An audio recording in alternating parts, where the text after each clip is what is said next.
R.F. Kuang's Katabasis. I finally got around to reading it, and this book was. I have a lot of feelings. Now, first things first, is this book like reading a textbook? No. However, is this a very intelligent read?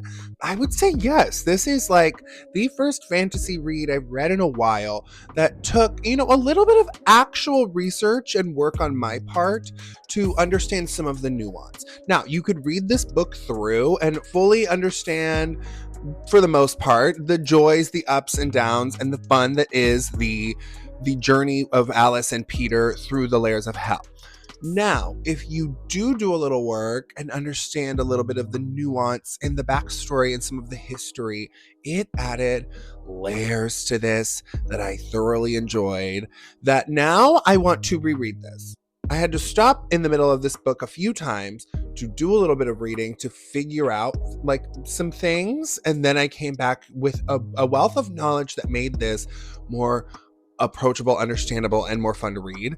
Now I want to reread it with all of that knowledge and just read it through, and I feel like I'm going to be thoroughly obsessed. Okay, I enjoyed the book so much. Okay, we'll give a little shout out to how gorgeous these sprayed edges are. Ridiculous. The special edition's gorge. However, this book is not for the faint of heart. I would not recommend this to a lot of my girlies who just like for lack of a better word, not mindless, but just a book that's a little less work. You can just pick it up, read it, go with the flow. You do not have to know a bunch of historical nuance to understand jokes and things like that.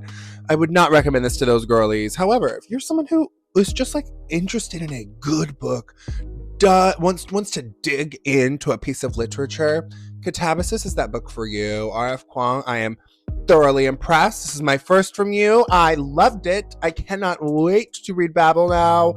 And I think I need to read Yellowface. There's a list of things. But if you've been thinking about it, take what I said with a grain of salt, of course, because it's different for everybody. But take my advice. I think if you don't like something super tense, maybe not this. If you like something that takes a little bit of work, a little bit of brain power, pick this up. You'll be obsessed. Have a beautiful day. Mwah.